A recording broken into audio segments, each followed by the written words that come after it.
Unseen Warfare, being the spiritual combat and path to paradise, of Lorenzo Scupoli, as edited by Nicodemus of the Holy Mountain and revised by Theophan the Recluse. Translated into English from Theophan's Russian text by E. Kadlubovsky and G. E. H. Palmer.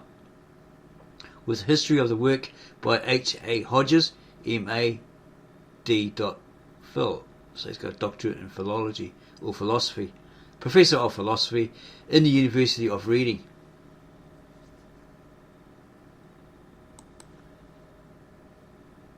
Contents page.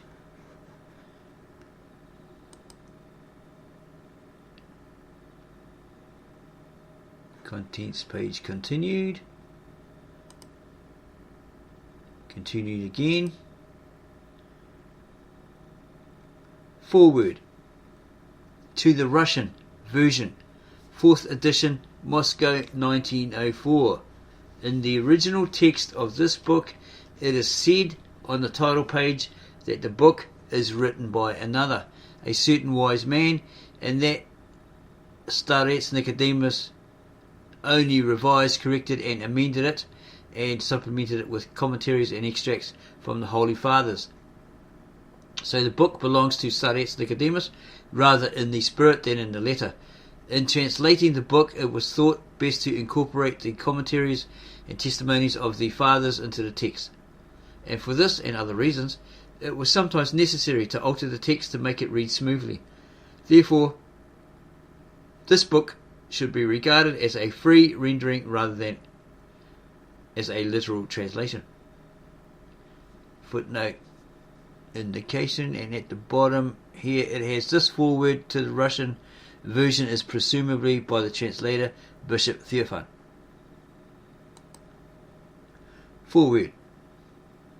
It has a footnote indicator here. Added by Starets Nicodemus to the manuscript he was using. Footnote in the original. This book, which profits the soul, is justly named Unseen Warfare. Many holy and divinely inspired books of the Old and New Testament have received their titles from the subject they deal with. For instance, Genesis is so called because it tells of the creation and right ordering of all existence out of non-existence. Exodus, because it describes the exodus of the children of Israel, or liberation from Egypt. Leviticus, because it contains the sacred statutes for the Levites, priesthood. The books of Kings, because they tell of the lives and activities of kings. The Gospels, because they bring good tidings of great joy, for unto you is born a Saviour, which is Christ the Lord. Luke 2:10-11. And show to all a sure way to salvation and the inheritance of life and eternal bliss.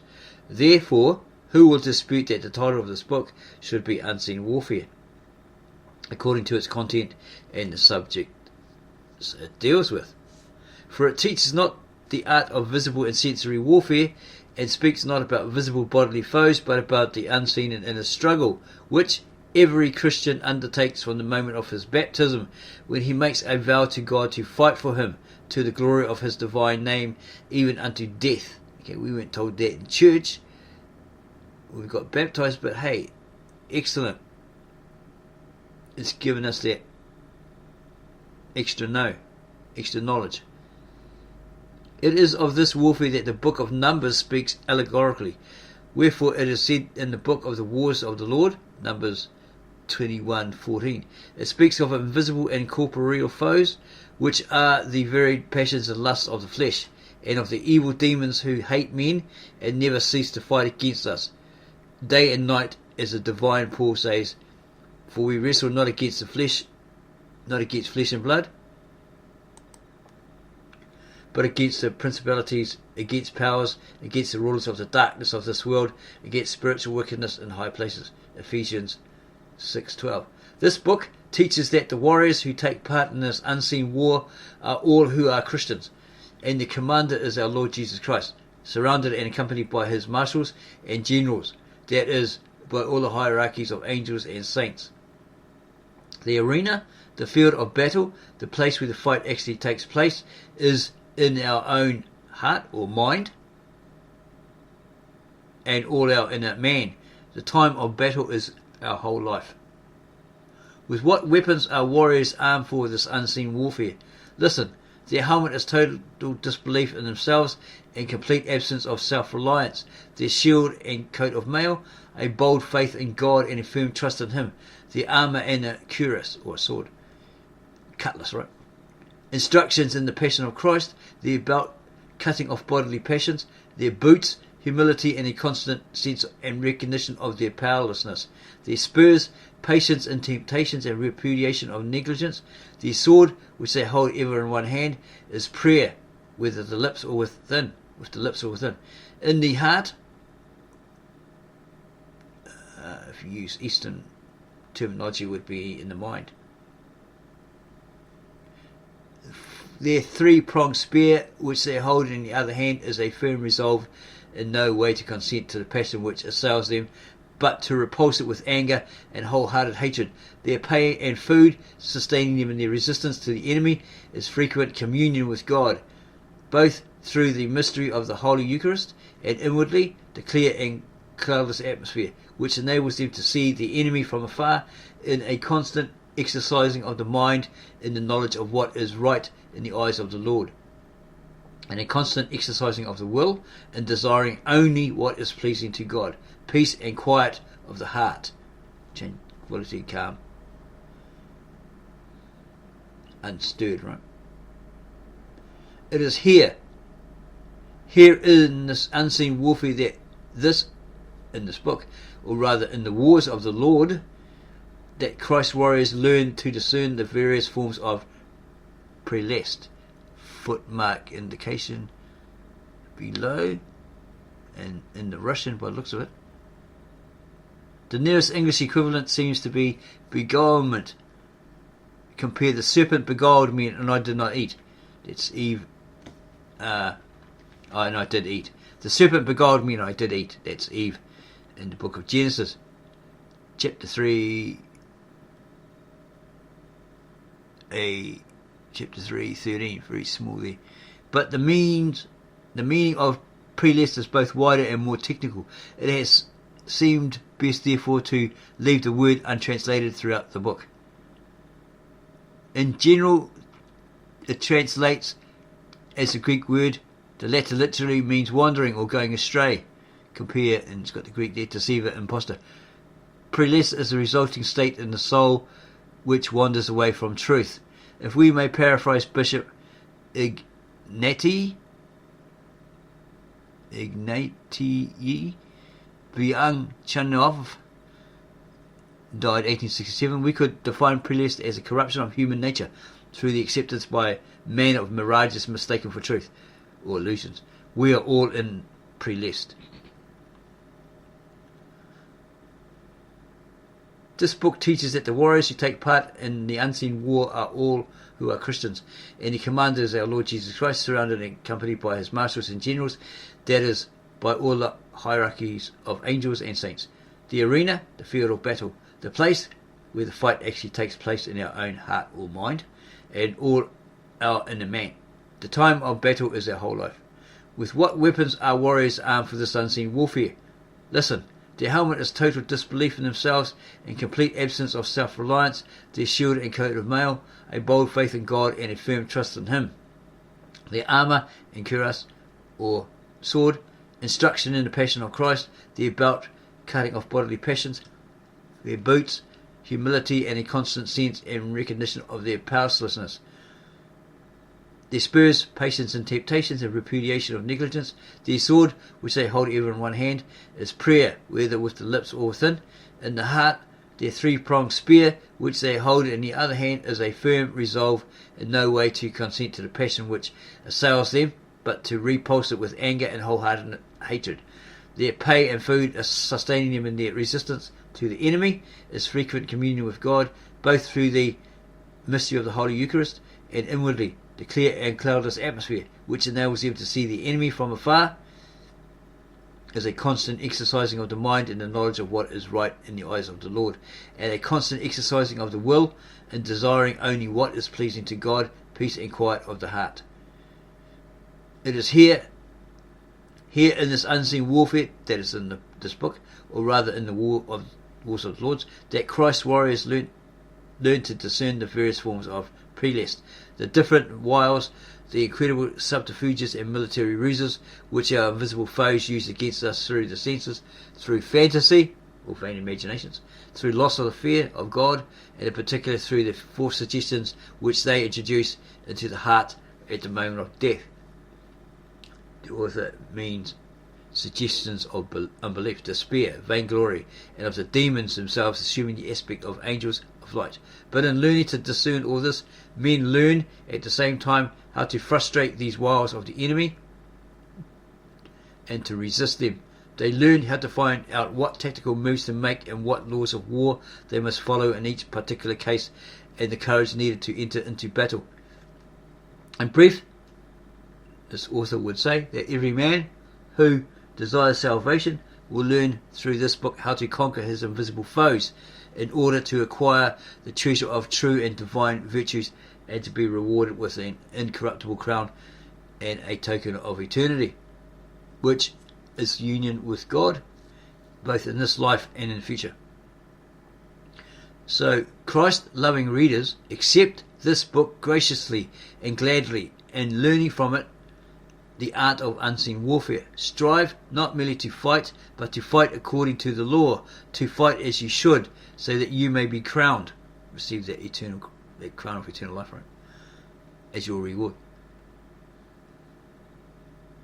from the Christ or from God himself. For according to the apostle, if a man also strive for masteries, yet he is not crowned, except he strive lawfully. He's not crowned unless he strives by that law, right? Or lawfully. 2 Timothy 2:5. Arm yourselves as this book shows you how, so as to strike down your inner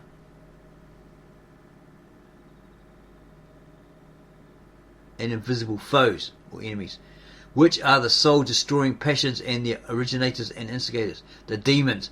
Put on the whole armour of God, that ye may be able to stand against the wiles, the deceits, the trickery of the devil. Ephesians 6:11. Remember how at holy baptism you vowed to renounce Satan and all his works.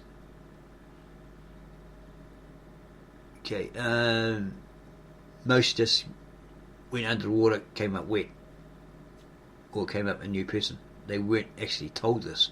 So this is so far it's a great inspiring book. We've been looking for something like this for a while now.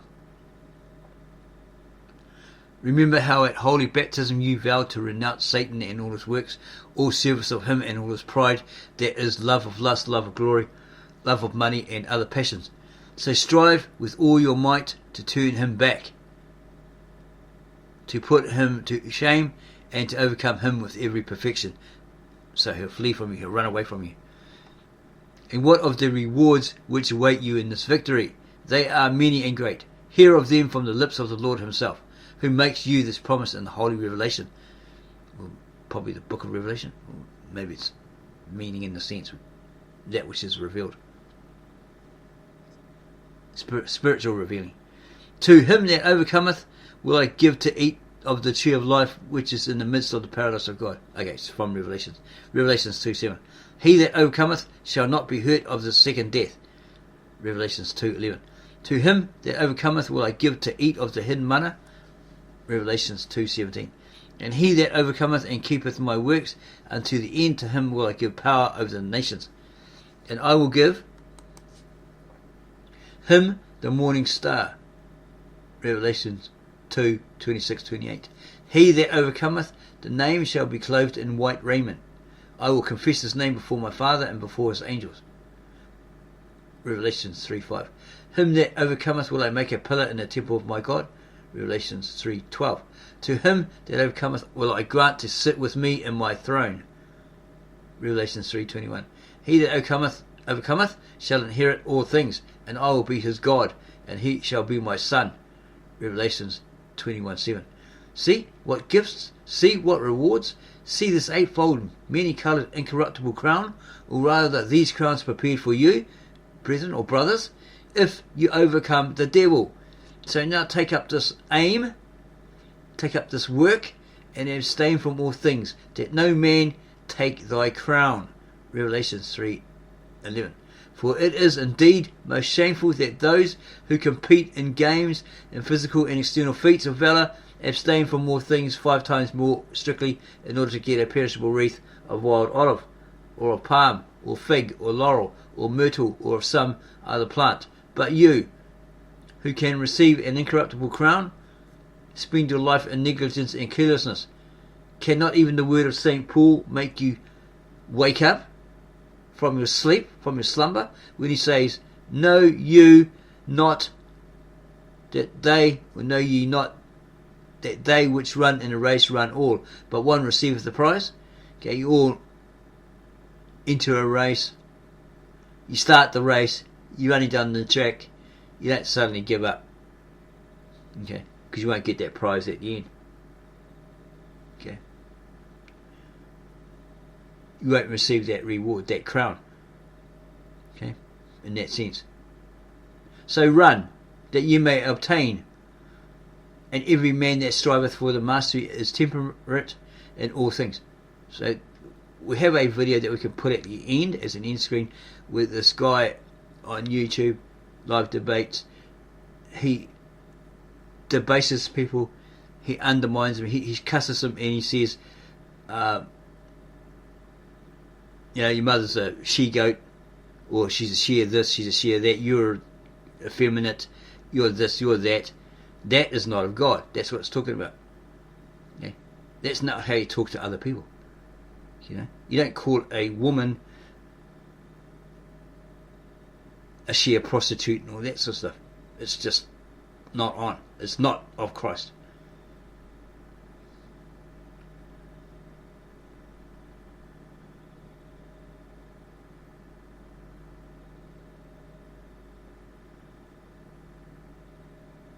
If inspired by zeal you gain this victory and this radiant crown, do not forget, my brethren, to pray, or brothers, to pray to the Lord for the remission of sins of him who helped you to acquire such blessing by means of this book, and also the scriptures. Right? But above all, do not forget to raise your eyes to heaven and to give thanks and praise to the first source and cause of your victory, our God and leader Jesus Christ, saying to him like Zerubbabel, from these cometh victory, from you comes victory, and thine is your glory, and the glory is yours, right? And I am thy servant. Yeshua Mashiach, Jesus the Christ, Jesus the Messiah, I am your servant. 1 Esdras 4:59. And repeating the words of David, thine, O Lord, is the greatness. You alone are the greatness, and the power, and the glory, and the victory, and the majesty. 1 Chronicles 29:11. Forever and ever. Amen. If you like this so far, give us a like, subscribe to our channel, add your comments below, and if you want to know more, let us know, and we'll bring you part 2, which is part 1 of this book, The Unseen Warfare, being the spiritual combat and path to paradise of Lorenzo Scupoli. It's edited by Nicodemus of the Holy Mountain and revised by Theopan the Recluse. You can use this, like it says, to beat back the devil. Resist temptation and he will flee from you. This will give you power. But don't forget to use these scriptures on a daily basis as well. So again, if you like this video, they're very short, give us a like, subscribe to our channel, add your comments below in the comment area. We'll get back to you on those as soon as we can. And then go share this with your family, friends, church members, mosque members, temple members, etc. who are struggling with temptation, addictions they can't seem to get rid of, lusts, perversions, etc., etc. This could be the answer for them to become totally victorious against Satan and his demons, the devil and his demons, his henchmen. May God bless you and keep you, and through this book and through these scriptures, most of all, give you that strength to stand up, put on all the weaponry, and beat the devil down.